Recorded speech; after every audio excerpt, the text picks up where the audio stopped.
Welcome, everyone, to Monday Match Analysis. I'm Gill Gross. Jannik Sinner is $6 million richer. Tommy Paul is champion for a second time in Stockholm. And Roberto Bautista Agut, at 36 years old, wins Antwerp. I will also extend a congratulations to Karen Khachanov. He won the ATP 250 in Almaty this week. However, it does not make the show. Still, great to see Khachanov back to his winning ways. We're powered by BetUS. This is sort of a super Sunday on the channel / the podcast feed because I did release a mailbag today. So I just want to say that because I do hope that those interested in enjoying both shows will be able to do so and will be aware that both shows have been posted at, in close succession to each other, which is something I try to avoid. So hopefully not too much of an inconvenience to most of you, but it's just kind of how things shook out this time around. And on that note, I'm going to start with Six King Slam exhibition. I'm going to talk about what I actually saw in the matchup between Sinner and Alcaraz on this occasion.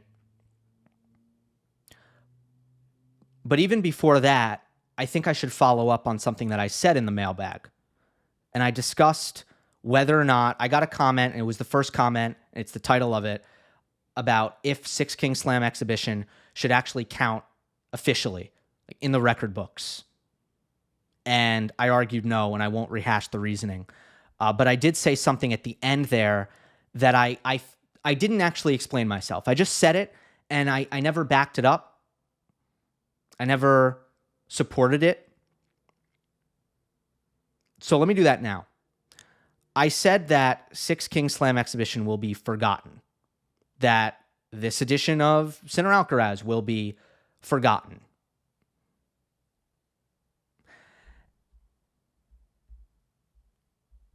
So what do I mean by that?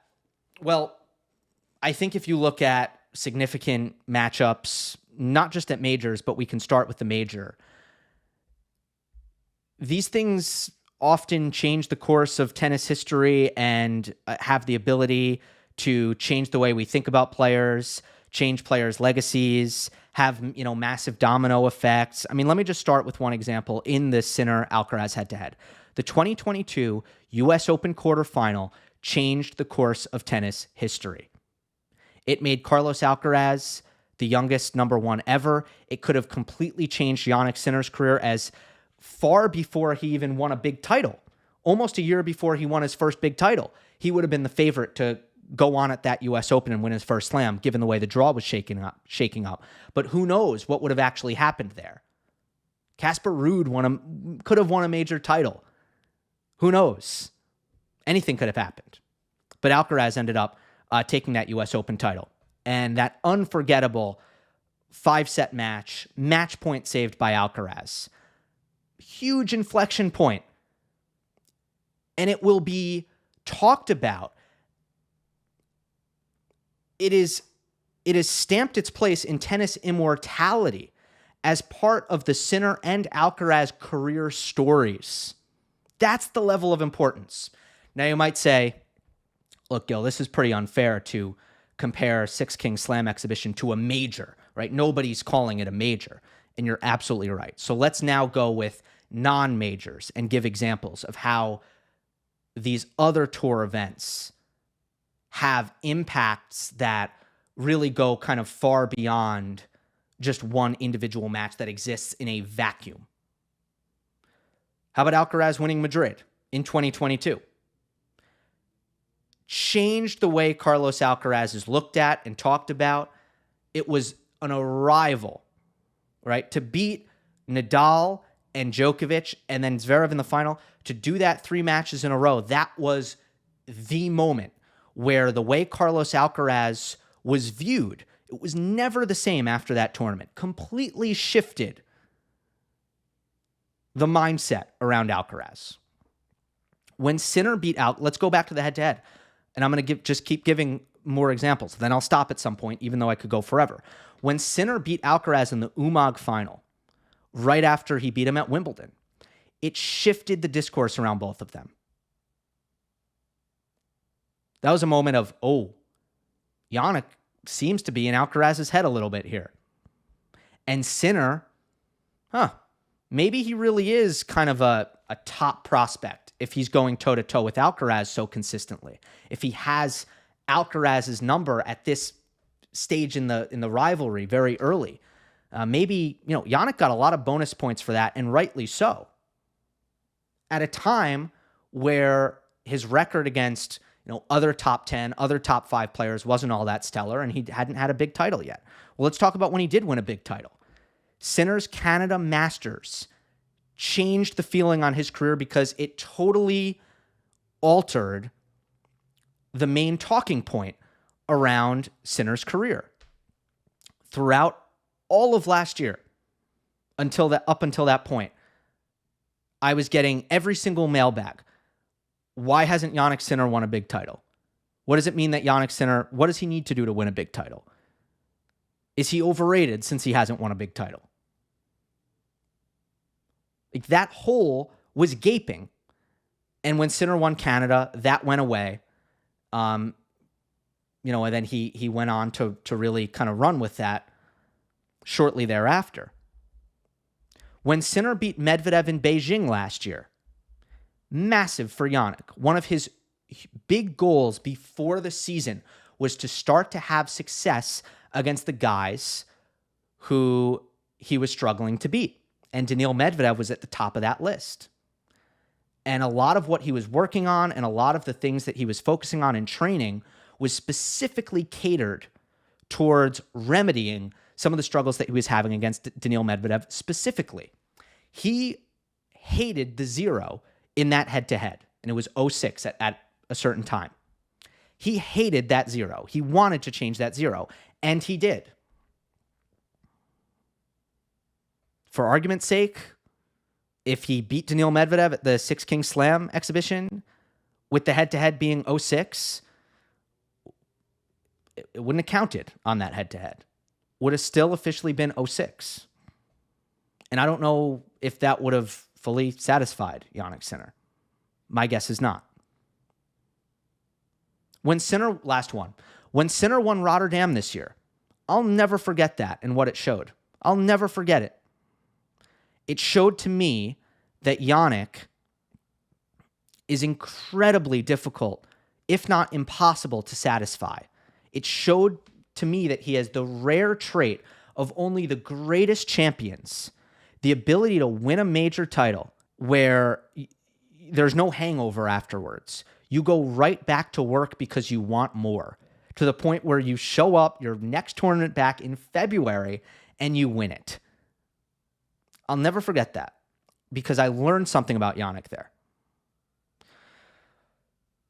So my question would be, does what happens in the Six King Slam have the potential to do any of those things, to change the way we think about these players, to alter the conversation, to change the way they think about themselves? Does it have the potential to do that? And I don't actually think so. I knew that Sinner could beat Alcaraz, right? Like, this is not a revelation. And because it's not a match of record, because it won't go anywhere, and who knows what even the future of the Six King Slam exhibition is, there's not even a guarantee that it's back next year in the same form. And ultimately, what it actually is, and there's reporting in The Athletic by Matthew Futterman about this, it's kind of a trial run and sort of an introduction to a business relationship and a partnership between the ATP Tour and the PIF, the Saudi Arabian Public Investment Fund, because they want a Masters 1000 tournament. And as of now, those talks have stalled, but they are demonstrating right now that they can put on an event and that they can be a good business partner and that there will be crowd support and that they are worthy of that 10th Masters 1000. And that, in a big way, that's the ultimate long-term goal here for Saudi Arabia, is to get a Masters 1000. What does that tell you? They're not like, yeah, we're cool with this exhibition because we think it's massive and awesome. No, they want a Masters 1000, as would anybody. Also kind of goes to what my point is. All right, that said, money matters. Money is a motivator. And competitive pride is a motivator. And I don't think Sinner wanted to lose. I know he didn't want to lose. You saw him slap the ball away after losing the first set tiebreak. On the Jannik Sinner scale of frustration, that grade's pretty high, doesn't it? I mean, Sinner barely shows anything. He was not happy, all right? He took competitive pride in getting that win over Alcaraz. Of course he did. He didn't want to lose again because I'm sure it's one of the things that has left a sour taste in his mouth when it comes to this incredible season he's had. So I think exhibition, practice, doesn't matter. Jannik's going to take some extra pride taking on Alcaraz, and the result will feel good for him. And it might even help him relax a little bit, just a little bit, next time he plays Alcaraz. Just feeling a little bit less of the weight, or feeling less like he hasn't been able to crack the code this year, because he'll say, well, I did beat him in that match. It'll help a bit. I'm pretty confident in that. How did Alcaraz feel about it? Was it mainly just the money for him? Maybe, right? A player told me recently, this is interesting when it comes to motivation. There are all of these fascinating dynamics. A player recently told me that when they were playing well, they would always lose in practice. When they were playing well in the matches, they would generally lose in practice because they didn't care about practice when they were playing well. They had nothing to prove on the practice court. They were comfortable. I'm good. I'm playing well. I'm in good form. Whatever. I'm not insecure about what's going to happen. Just play. It's fine. But when that player was struggling, he told me, when I was losing matches, that's when I started to win in practice.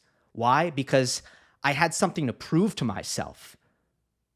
I was motivated in practice. I didn't want to lose practice sets because I was sick of losing. So you can see how kind of the motivational dynamics can sort of play out in that way.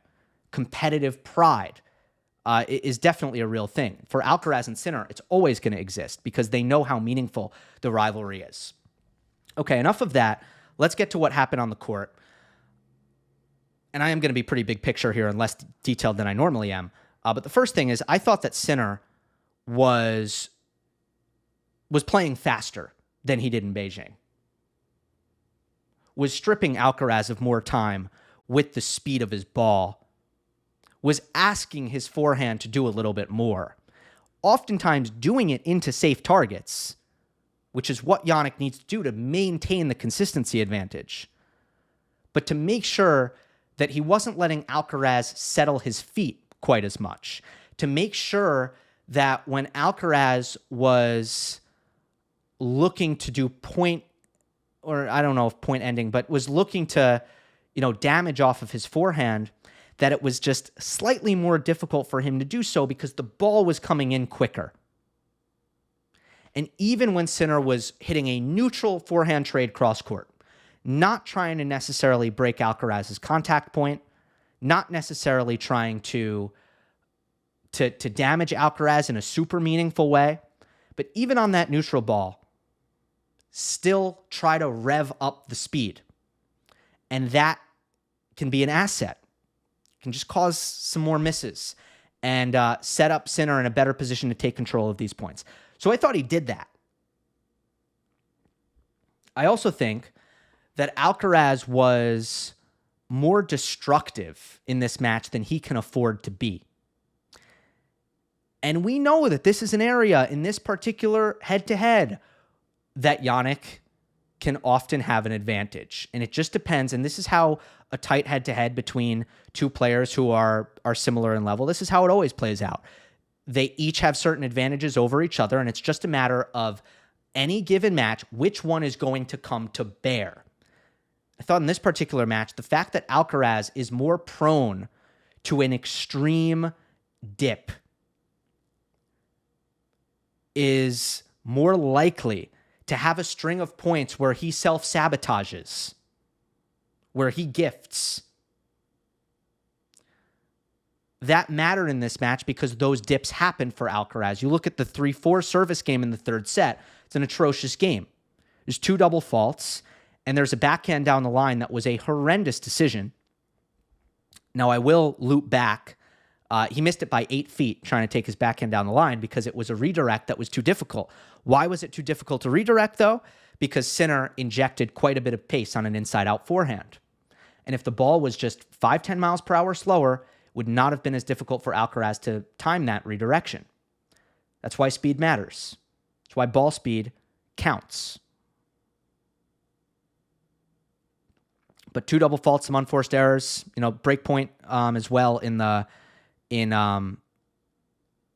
second set was a pretty awful +1 forehand. Should have been put away. Should have been taken care of by Alcaraz. So there were more of those lethal, sort of painful mistakes from Alcaraz, which Sinner doesn't surrender quite as frequently, not nearly as frequently. We know Sinner is better in that area. He's more level. He's more stable. That counted in this particular encounter. All right, that is what I got on the Six Kings. Let's get into Stockholm. Tommy Paul won the week. No two ways about it. Here's a look at the race. 5 players engaged here. Nice, neat summary by Oleg if you're watching on YouTube. But there are really 2 spots available realistically. And there are 5 players battling for those 2 spots. 7 on the list, Casper Ruud. He lost in the quarterfinal to Talon Griegsborg. Number 8 on the list lost in the quarters to Stan Wawrinka, who played the best tennis of his entire year in Stockholm. And number 9 on the list, Alex de Minaur, played to or lost to Hugo Gaston, also in the quarterfinal stage. And then, funny enough, you get Tommy Paul, who came into the week at number 12, and Grigor Dimitrov, who came into the week at number 11. They both make the Stockholm final. Tommy wins it. That means he leapfrogs Grigor Dimitrov and moves into 11th place. And they gain ground. Both of them gain ground and make that race as we head into one more week of 500s, then a week of 1000s, and then 1 week of 250s. They made it a little bit more interesting, and I still think that the favorite in all of this, especially because Demon just didn't look fully healthy yet, and it looks like maybe he's kind of rushed himself back just a hair, perhaps because he's trying to complete what was his goal before the season started, which was to make the year-end championships and make the last 8. You'd still say that most likely Andrei Rublev just is able to do enough to chill in that number 8 spot, and that Paul or Dimitrov don't catch him. But it's a conversation here, and Tommy Paul is the big winner of this week as far as the race is concerned, as he pulls within 500 points, just about, of Andrei Rublev. He played magnificently in the final against Grigor Dimitrov.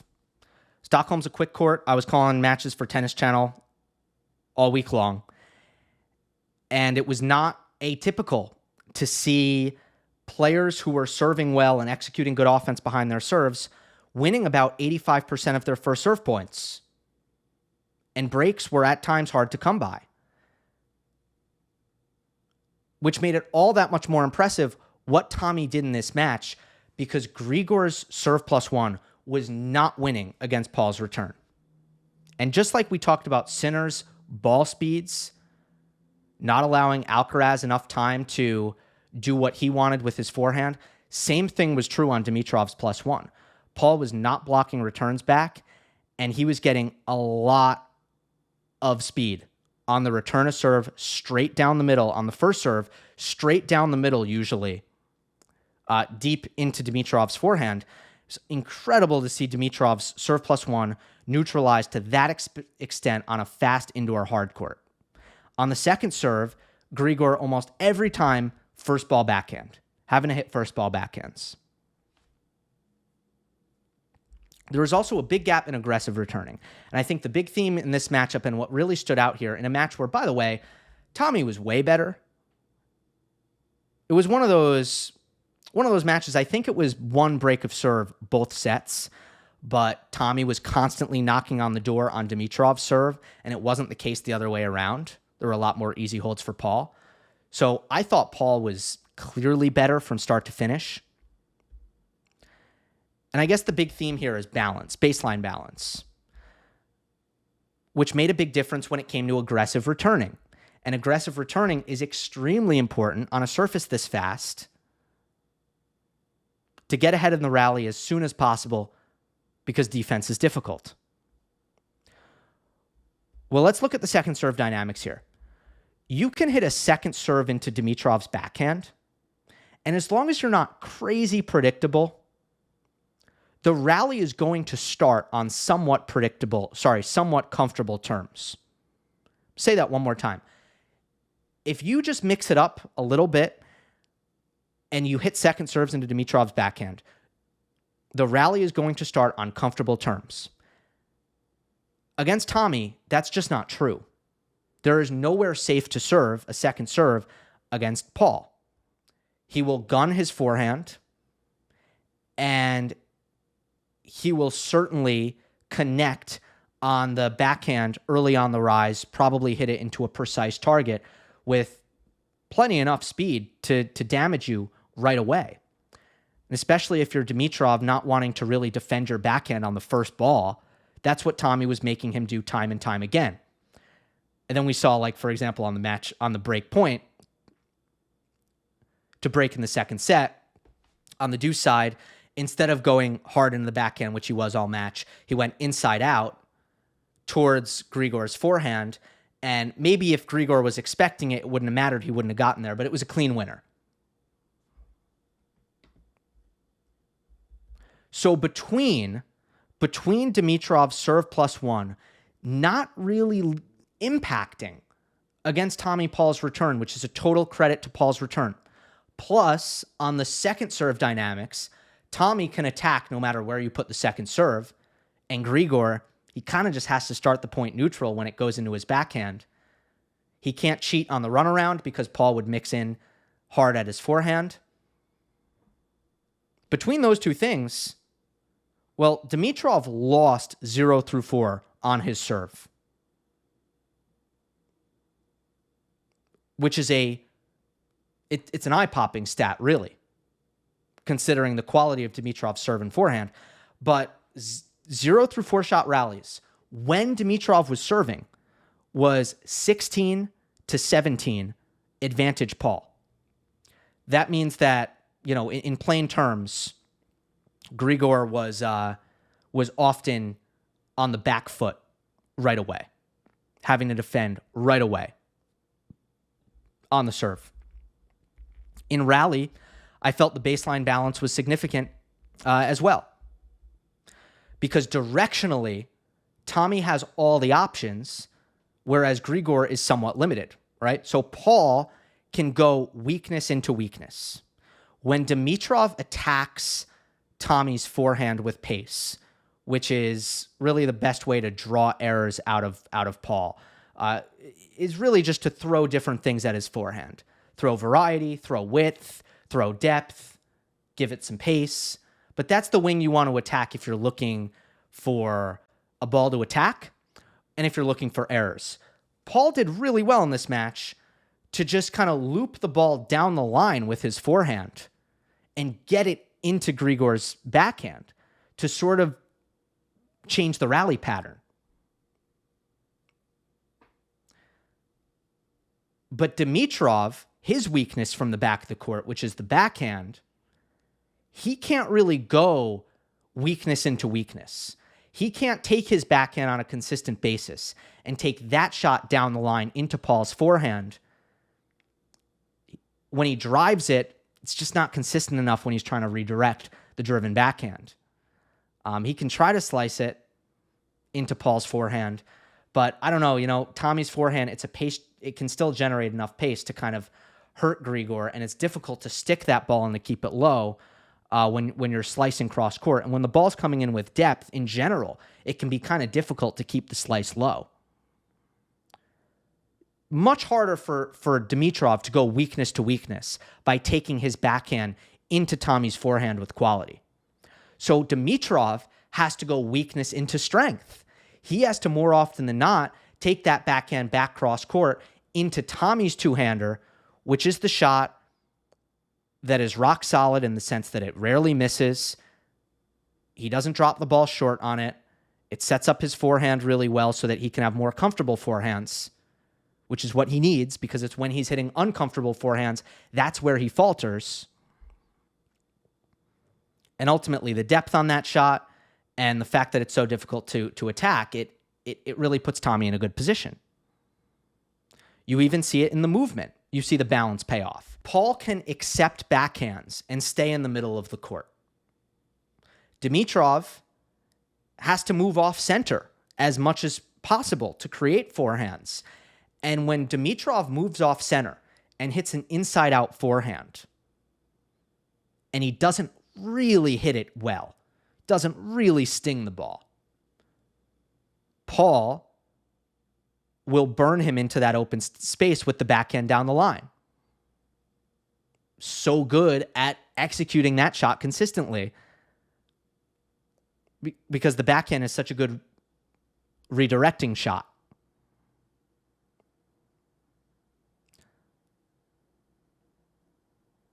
What about Tommy's ability to handle the slice? Crucial against Dimitrov. If you're trying to take advantage of Grigor's backhand, well, you better be well equipped to deal with the slice. And I find that Paul's backhand, his low backhand, just doesn't surrender the weak ball. Oftentimes, a two-hander will be less comfortable hitting from such a low contact point, and they might give Grigor an opportunity to run around and go big with his forehand when the ball is chipped low into the backhand. So Dimitrov chips low into the backhand and finds a forehand to attack off the next ball. Tommy's just really good at not allowing that to happen with the quality of his two-hander and the fact that he can slice the ball back. Slice is decent. It's good enough to be used as an option. But at the start of the match, Paul got away from this a little bit. At the start of the match, he also used his aggressive transition game directly off of Dimitrov's slice backhand. So often players are pulled out of position by the slice because it makes them move inside the baseline. Then if they don't hit a really good ball, they can't defend the next shot because they've been pulled inside the baseline, right? Well, the counter to that is take the short ball, be aggressive yourself, and keep coming forward. Come in off that awkward short slice. And Tommy has enough confidence in his transition game to offer up that response when Dimitrov slices short.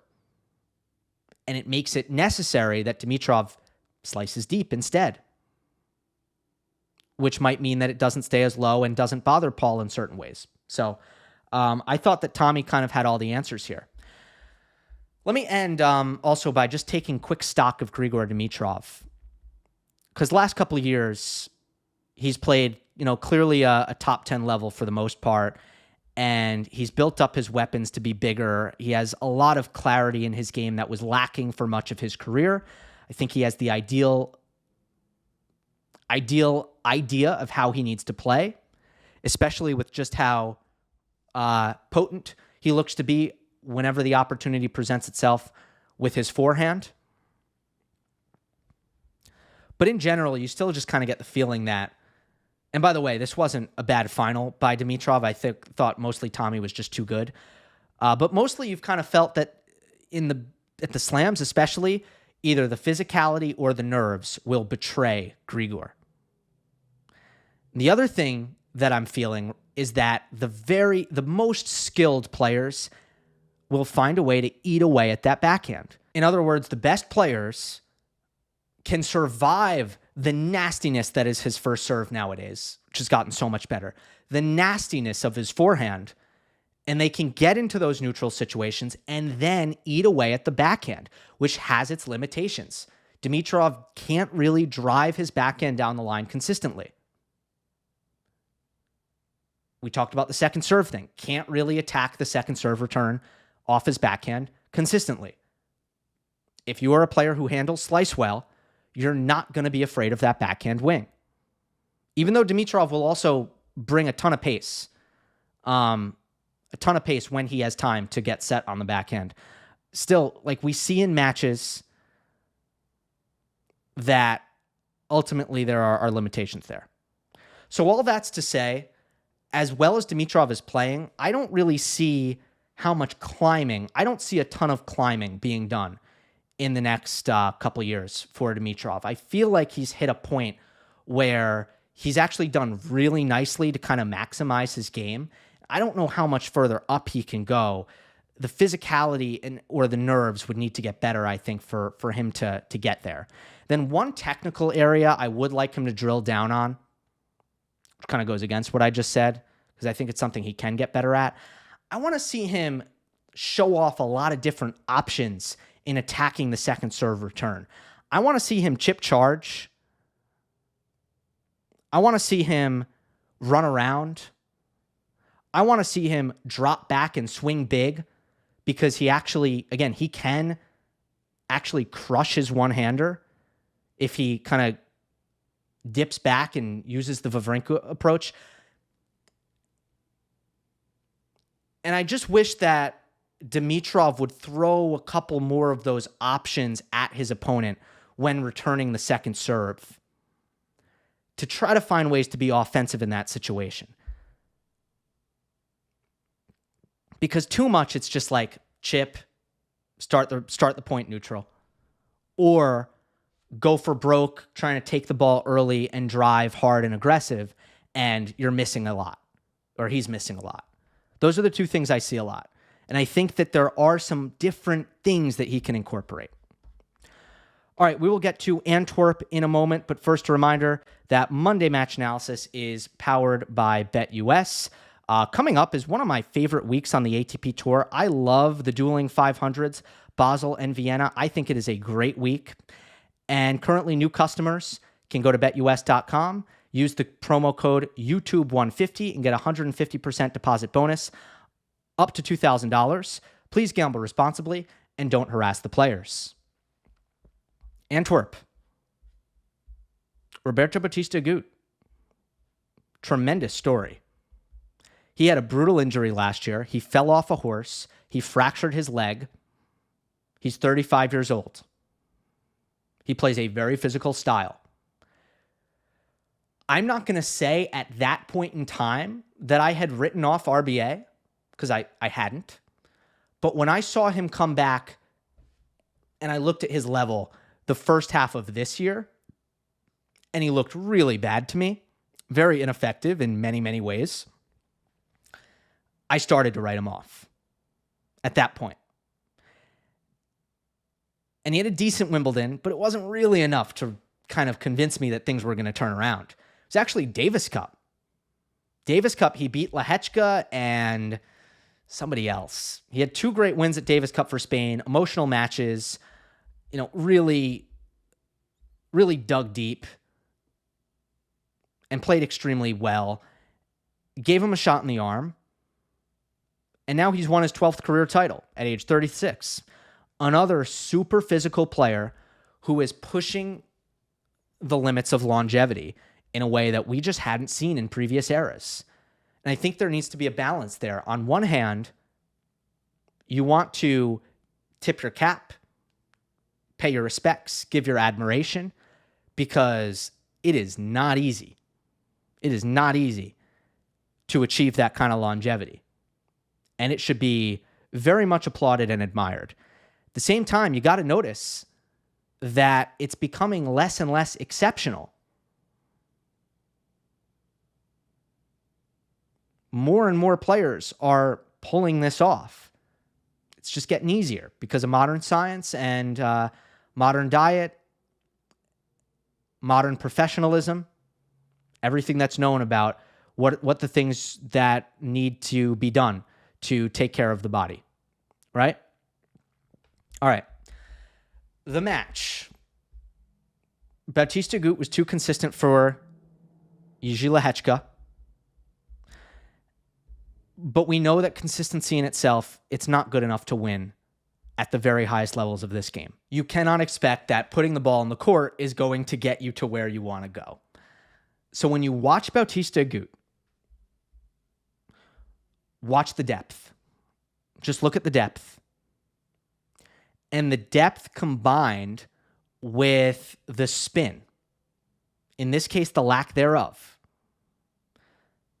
you just can't attack his ball. It doesn't land short. It doesn't come up into the strike zone. And you can't do anything with it. So you have consistency, which is machine-like, combined with an ability to maintain unattackability. And it drags a player like Lehecka into RBA's game, into a game that's going to be about who is first to miss in these extended rallies. Stats show this. Rallies 5 shots or more were 30-10 for Bautista Agut. 30-10 in rallies 5 shots or more. Total errors in that set were 21-5. Lehecka made 21 errors in rallies over 5 shots. RBA made 5. Not unforced errors. I'm just talking about errors. Where does that come from? How come RBA is so much more consistent? Well, the first thing is, I think, footwork. And Bautista Agut is excellent in terms of the precision of his feet and getting in the right position and finding his contact points. Lehecka, I think, is just slightly out of position pretty often. And sometimes it's a matter of getting rushed. Sometimes it's a matter of just not hitting the right marks with his footwork, just being a little bit sloppy in the execution of his footwork. And it's interesting. I see kind of opposite things off of both wings. On the backhand, I saw some stagnant feet where they were just kind of stuck in the mud a little bit. On the forehand, sometimes it's overactive feet. Like sometimes I felt like he almost moved himself out of position and it was too much happy feet. And then suddenly he was reaching for the ball. But the common theme is that he'll miss a lot of balls where the contact and the balance just wasn't exactly what he'd hope. And it's small, tiny details when it comes to the footwork stuff. But I find RBA to be much more sharper with the feet. Second thing is defensive dexterity. So when you're having to absorb quality in the form of pace or depth, or if you're on the move, especially when you're slicing, like Bautista Agut is just very good at finding the center of the strings, even when he's being put in some discomfort in some kind of way. And Lehecka, and also having a feel for that ball. Not only you find the center of the strings, but you have enough feel for that ball to put it deep in the court. Lehecka, when he defends, he misses way more. He drops the ball short way more. Doesn't have that defensive dexterity. And I've talked about Lehecka in the past, and I've said, well, the defense isn't that good. Mind you, he's not that slow. So I think what he really needs to work on is what he does with the ball when he gets there, because the speed potential is mostly there for Jiri. Last thing is the shot selection. And I actually don't think Lehecka's shot selection was that bad in this match. But if I'm grading Bautista Agut's shot selection, it's 10 out of 10. It is as good as shot selection gets. I talk about this stuff all the time, but there are certain things you read and you look at as a tennis player that's going to determine what your intention is on the next ball. What is the incoming ball? What is your court position? What is your opponent's court position? And there are some other factors, but those are the big ones. And for Bautista Agut, he's always playing safe and neutral when he should be playing safe and neutral. He's always attacking when he should be attacking. When he's changing direction down the line, there is always a reason. And sometimes it's pure unpredictability, and you would say it's opponent's court position. Because on Bautista Agut's backhand down the line, it was particularly effective at the end of this match because Lehecka got so used to RBA pulling his backhand cross court, he stopped covering down the line. And RBA even sensed that on the other side of the court.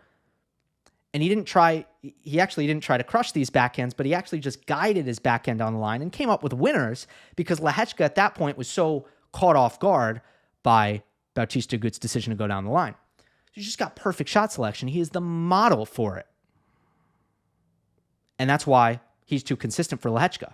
That's why he won all the long rallies in this match. That's why total errors were 21-5 in rallies over 5 shots. That is why, despite Lehecka getting way more cheap points off the serve, couldn't win this final in Antwerp. By the way, Lehecka did serve extremely well. He wasn't forcing too much. He wasn't tapped out mentally at all. I thought there was pretty solid effort from Jiri, which is normally there. And the other thing I'm seeing from Lehecka right now is he's really trying to give his attack more dimension by coming in. He's coming forward a lot. And it's not really there yet. And I even saw this at Davis Cup when he played Bautista Agut. It was the same thing. He was not efficient coming forward to the net because it's not there yet. But you guys probably know what I'm going to say here. I say this every time a young player is coming in a lot and not executing on the volleys. I don't mind seeing that. I know that is going to pay off in the long term. The reps, the commitment, the desire to develop the transition game, that is a worthy investment in Lehecka's future. And right now, you're watching it, and I think he was 6 for 12 at the net, and I don't think he was getting passed brilliantly all the time. A lot of them were just bad volleys. I watched that, and I think, you know what? Price to be paid for being a young player. And when Lehecka's 28, he'll thank himself. That'll do it for this week. Thank you again for BetUS for sponsoring this episode of Monday Match Analysis. Hope you enjoyed. Don't forget to subscribe, and I will see you next time.